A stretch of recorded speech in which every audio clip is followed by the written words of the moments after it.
paz do Senhor para a igreja, a paz do Senhor para todos aqueles que nos ouvem através desse canal, a paz do Senhor para os irmãos do IBAD.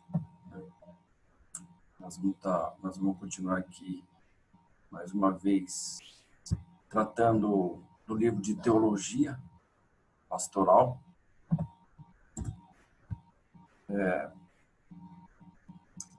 A unidade é a unidade 2, no capítulo 1, e o tema central, a excelência do ministério cristão.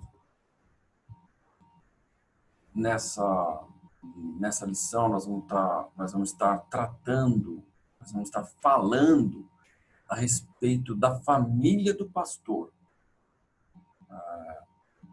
acerca da importância do bom comportamento e o bom desempenho de um homem de Deus dentro do âmbito familiar, dentro da sua casa, no tratamento com a sua esposa e com os filhos. E como a Bíblia e como as Escrituras Sagradas nos ensinam quais são os conceitos de Deus inseridos dentro do meu comportamento para ter um bom resultado, né, de uma vida espiritual. O líder não pode ter uma vida de duplicidade, não pode ter uma vida dupla. Ou seja, o líder não pode ser uma coisa em casa, não pode ter um comportamento que não esteja dentro dos conceitos de Deus em casa e ter um outro comportamento dentro da igreja. É preciso ver uma cumplicidade de comportamento, ou seja, falar e agir da mesma forma, né? Com mansidão, com temperança, com liderança, com governo, porque aquele que não sabe governar, o obreiro que não sabe governar a sua casa, não vai governar a casa de Deus. 2.1, pastor, líder familiar. Todo homem de Deus, antes de liderar a obra, precisa liderar a sua família. O pastor não pode permitir que as suas atividades pastorais o transformem num pai ausente e irresponsável. Ao pastor não convém ser ditador dentro de casa por causa da cobrança dos crentes. Todo homem de Deus que traz esse serviço para si, ou que é separado, ele precisa entender e administrar situações dentro da sua casa que vão produzir frutos e resultados dentro da igreja. Ou seja, o líder não pode agir de forma errônea dentro da sua casa, como cobranças exageradas, como um ditador, né, imprimindo sobre a sua casa aquilo que muitas vezes nem ele mesmo consegue exercer dentro da igreja. Então, convém ao pastor ser sóbrio, convém ao pastor, ao líder, ser moderado, ser amável, ser longânimo, ser benigno, ser manso, humilde, primeiramente, dentro da sua casa.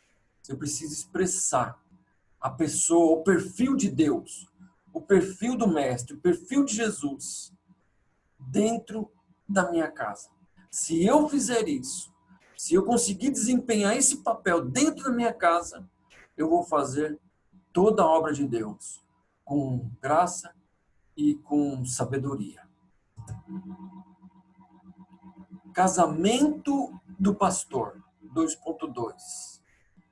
Aqui nós vamos ver um pouco da essência e dos pilares de um casamento com virtude, um casamento feliz, não só apenas de fachada, mas de verdade, aprovado pela esposa, aprovado pelos filhos e aprovado pela igreja.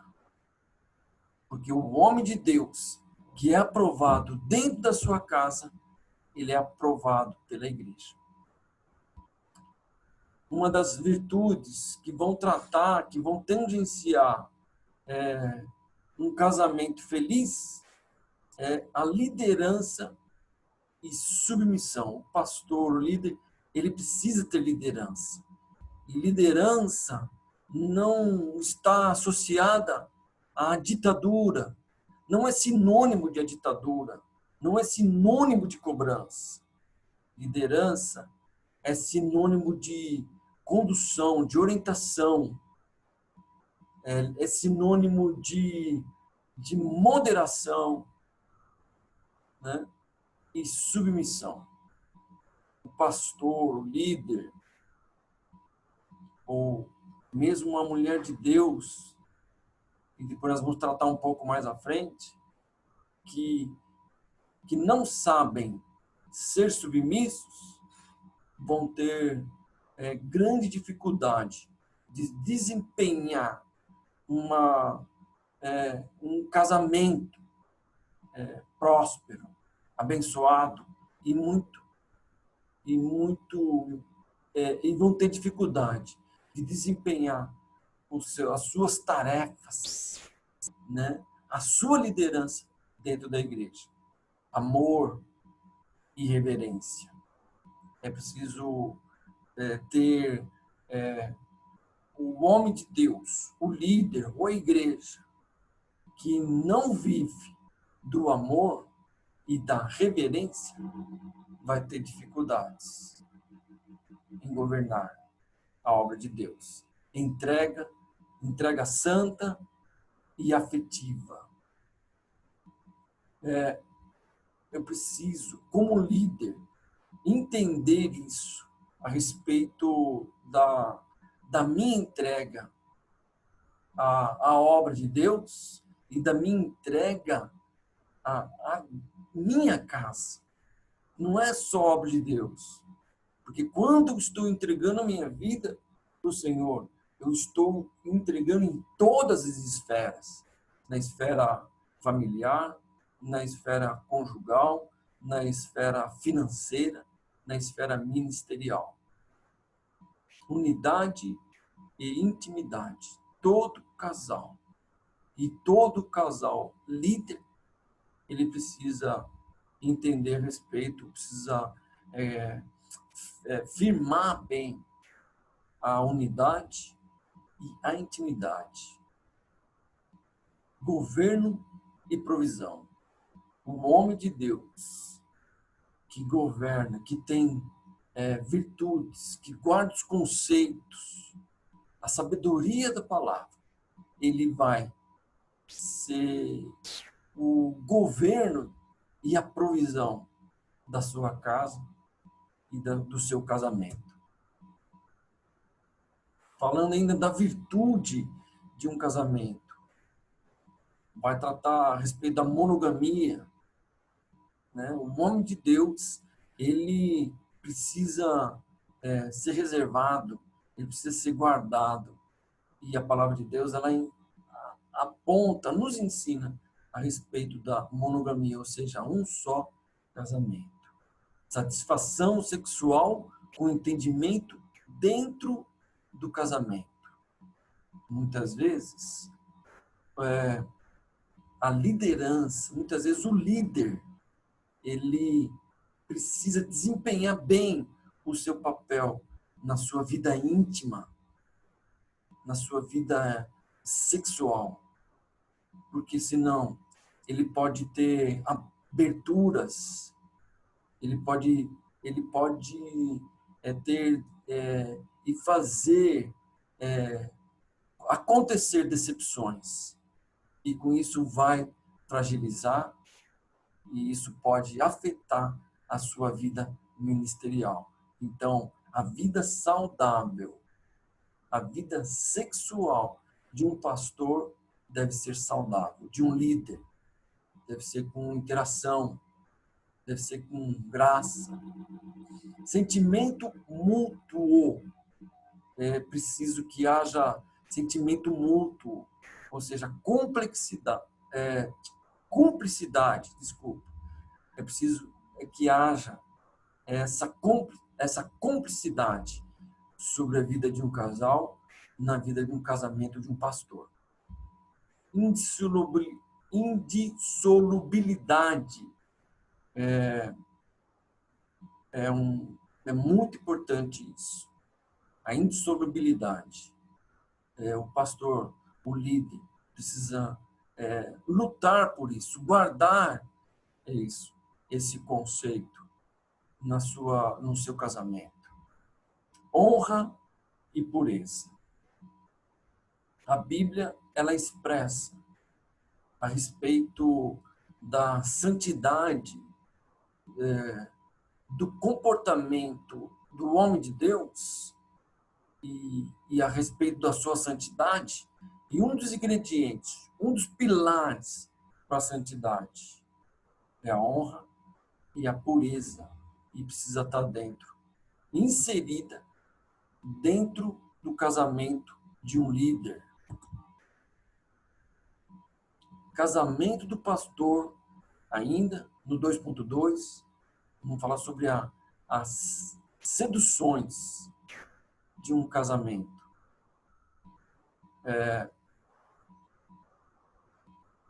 Quando nós lideramos um grupo, muitas vezes nós estamos expostos a diversidades, estamos expostos às dificuldades dentro do âmbito natural. E muitas vezes o líder precisa vigiar isso, precisa guardar isso. E são conceitos que a Bíblia nos ensina dentro do contexto de um casamento. Então, visão, a parte visual, a parte física, religiosa, o luxo, falsa segurança, palavras e mente. São critérios e que nós precisamos, muitas vezes, como líder, vigiar para não ser fragmentado dentro de uma sedução e que pode nos levar e que pode levar o líder a um erro. Esposa do pastor. Ser esposa de obreiro demanda sacrifício que, na maioria das vezes, não é visto nem valorizado pela igreja local, pois sobre a esposa pesa a cobrança de ser boa dona do lar e boa cooperadora do ministério do marido. A esposa de um homem de Deus, ela tem um papel fundamental no desempenho da vida ministerial de um obreiro, de um líder. Uma esposa sóbria, uma esposa centrada, uma esposa que ora, que busca e que compreende o ministério do obreiro, certamente ela vai concorrer para o bom desempenho da carreira do servo. E aqui trata um pouco, esse texto, o livro trata um pouco a respeito dessa postura em que, em muitas situações, há uma cobrança, né? Muitas vezes, o líder, a esposa do líder, nem nome tem, né? Muitas vezes, muitos se direcionam à mulher a mulher do obreiro simplesmente como mulher do pastor. Muitas vezes não é chamada nem pelo nome, muitas vezes nem se evidencia aquilo que ela faz por trás dos bastidores. E a cobrança, e a igreja, muitas vezes, tem que tomar cuidado com isso, a respeito dessa cobrança, né? É muito importante que a mulher ela se posicione como obreira, mas também é muito importante que a igreja saiba ser moderada, no sentido de cobrar, de exigir aquilo que nem ela mesma faz. Esposa do pastor, como mulher, a esposa do pastor deve ser tratada com honra e afetividade pelo esposo. É isso. O homem que entendeu, o homem que é sábio, ele sabe cuidar bem da sua casa, ele sabe zelar pela sua casa, ele sabe honrar a sua esposa e os seus filhos, né? Com afetividade, com carinho, sendo provedor, trazendo segurança. Isso vai ajudar no desempenho da esposa do pastor. Terminei essa parte aqui. Tem a nossa referência, IBAD, Instituto Bíblico das Assembleias de Deus. Aqui o núcleo IBAD Glória. Se você entrar no YouTube e digitar núcleo IBAD Glória, vai dar direto no nosso canal. Tem um pouco, professor. Eu sou o professor Momer Ferreira, né? Aquele que está aprendendo com você nessa oportunidade, compartilhando aqui. Dê o seu like se você gostou, se inscreva, acione o sino de notificação, que isso vai ajudar o canal a divulgar a palavra de Deus. Nós também temos uma página no Facebook, que está sendo gerenciada pelo evangelista Fernando. Ok? É isso. Então, eu vou me despedindo aqui, pela graça de Deus, compartilhando mais uma vez, sentindo essa alegria de compartilhar, de aprender com todos, com a igreja, com todos que nos ouvem. Se você quer fazer algum comentário, entre no canal, digite lá, faça seu comentário, podemos compartilhar por esse canal e aprendermos juntos, ok? Minha saudação para todos, fiquem na paz do Senhor e até a próxima aula. No nome de Jesus, se Deus quiser.